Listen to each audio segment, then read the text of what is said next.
Kisah legenda Siti Nurbaya, cerita rakyat Sumatera. Di tanah Minang, di mana gunung menjulang tinggi dan angin sejuk membelai sawah ladang, hiduplah seorang gadis jelita bernama Siti Nurbaya.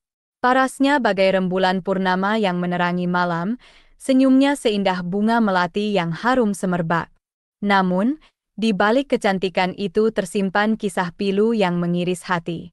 Siti Nurbaya adalah putri tunggal dari seorang saudagar kaya raya.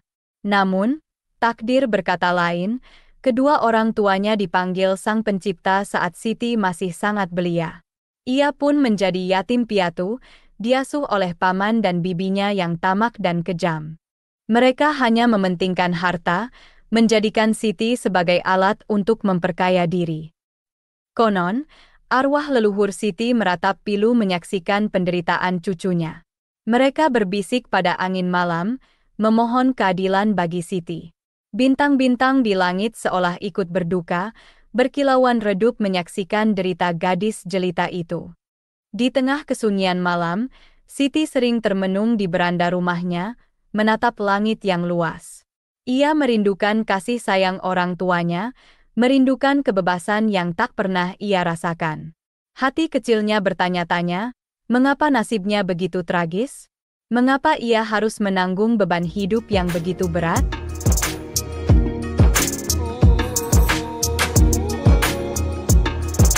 Di tengah kelamnya hari-hari Siti Nurbaya, muncullah seberkas cahaya bernama Samsul Bahri.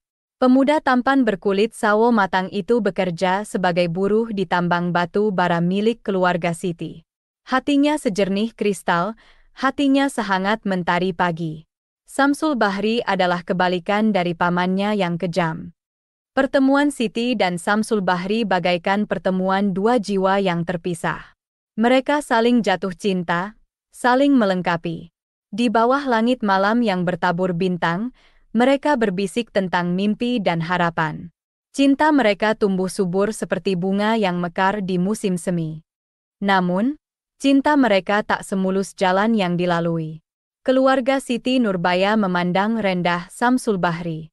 Mereka menganggap pemuda itu tidak layak untuk menjadi menantu. Bagaimana mungkin seorang putri dari keluarga terpandang menikah dengan seorang buruh tambang? Begitulah cibiran mereka. Paman Siti Nurbaya semakin gencar menjodohkan Siti dengan seorang lelaki tua yang kaya raya. Lelaki tua itu sudah beristri 3 dan memiliki banyak anak. Namun, Paman Siti tidak peduli. Baginya, yang terpenting adalah harta dan kedudukan. Hati Siti hancur berkeping-keping. Ia harus memilih antara cinta dan kewajiban. Di satu sisi, ia ingin bersama Samsul Bahri, namun di sisi lain, ia tidak ingin mengecewakan pamannya.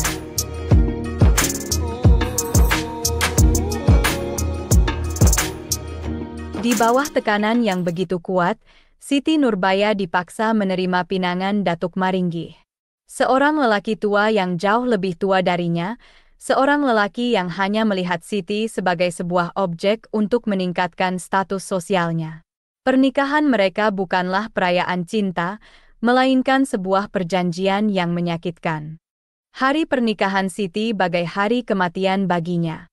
Ia berjalan menuju pelaminan dengan langkah gontai, hatinya remuk berkeping-keping. Air matanya mengalir deras membasahi pipinya, namun tak ada seorang pun yang berani mengusapnya. Semua orang sibuk merayakan pesta pernikahan yang mewah, sementara hati Siti hancur berkeping-keping. Malam pertama Siti di rumah Datuk Maringgih bagai neraka. Suaminya yang tua dan kasar itu memperlakukan Siti dengan semena-mena. Siti merindukan Samsul Bahri, merindukan kasih sayang yang tulus.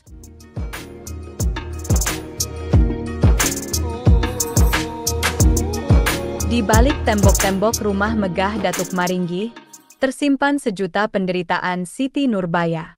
Hari-harinya dipenuhi oleh air mata dan kesepian.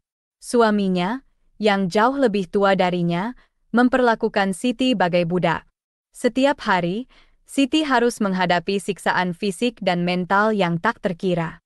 Datuk Maringgi, dengan segala kekejamannya, tak pernah mampu meredam cinta Siti pada Samsul Bahri.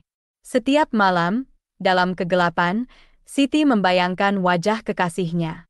Ia merindukan sentuhan lembut Samsul Bahri, merindukan kata-kata cinta yang pernah terucap di antara mereka. Konon, di tengah malam yang sunyi, Siti sering duduk di tepi jendela, menatap langit yang luas. Ia berharap suatu saat nanti, Samsul Bahri akan datang menjemputnya. Bintang-bintang di langit seolah mengerti kesedihannya, mereka berkelap-kelip bagai air mata yang jatuh dari langit.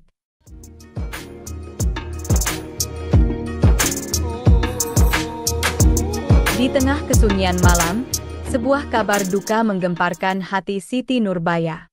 Seperti sambaran petir di siang bolong, berita kematian Samsul Bahri membuatnya hancur berkeping-keping. Lelaki yang dicintainya dengan tulus, yang selalu menjadi mimpi indahnya, kini telah tiada. Air matanya mengalir deras membasahi bantal. Hatinya terasa hampa, bagai rumah tanpa penghuni. Ia meratapi nasib malang yang menimpa dirinya dan Samsul Bahri. Cinta mereka yang suci harus berakhir dengan tragis. Konon, di malam-malam sunyi, Siti sering memanggil-manggil nama Samsul Bahri. Ia berharap kekasihnya akan datang menemuinya dalam mimpi. Kabar kematian Samsul Bahri semakin memperdalam kesedihan Siti. Ia merasa hidup ini tak lagi berarti. Setiap hari, Siti hanya terbaring lemah di kamarnya, tak berminat pada apapun.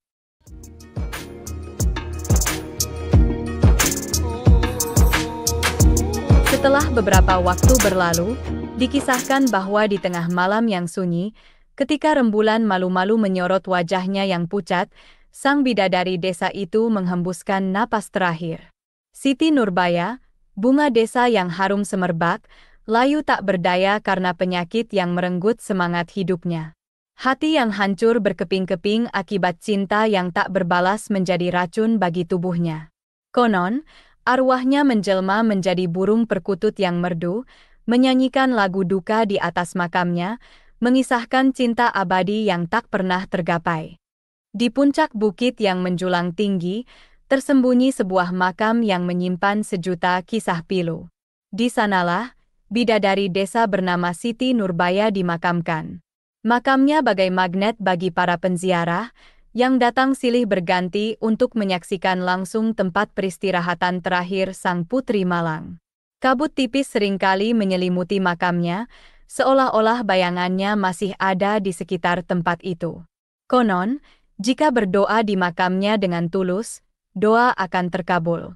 Namun, bagi mereka yang berhati jahat, makam ini justru menjadi tempat yang mengerikan. Kisah Siti Nurbaya, bagai embun pagi yang menyejukkan hati, terus mengalir dari generasi ke generasi. Ia menjadi simbol perjuangan tak kenal lelah melawan ketidakadilan dan kezaliman. Di setiap bait syair yang dilantunkan, di setiap tarian yang dibawakan, roh Siti Nurbaya tetap hidup. Kisahnya mengingatkan kita akan pentingnya keadilan sosial dan kesetaraan, serta keberanian seorang perempuan untuk bersuara di tengah hiruk-pikuk dunia yang penuh dengan ketidakadilan. Walaupun Siti Nurbaya telah tiada, namun semangat juangnya terus hidup di hati masyarakat Minang. Kisahnya menjadi bagian tak terpisahkan dari identitas budaya Minangkabau. Makamnya yang terletak di atas bukit menjadi tempat ziarah bagi mereka yang ingin menghormati perjuangannya. Warisan Siti Nurbaya akan terus hidup sepanjang masa, menjadi sumber kekuatan bagi mereka yang mencari keadilan dan kebenaran. Melalui kisah pilu Siti Nurbaya, Marah Rusli berhasil membangkitkan kesadaran masyarakat akan pentingnya keadilan dan kesetaraan. Melalui novel Siti Nurbaya, menjadi pemantik semangat perubahan, mendorong lahirnya generasi muda yang berani melawan segala bentuk penindasan. Hingga kini, pesan-pesan yang terkandung masih relevan dan menginspirasi. Demikianlah kisah ini diceritakan, semoga dapat menghibur, menambah wawasan, segala kebenaran detailnya kita kembalikan kepada Allah, Tuhan pemilik kisah kehidupan.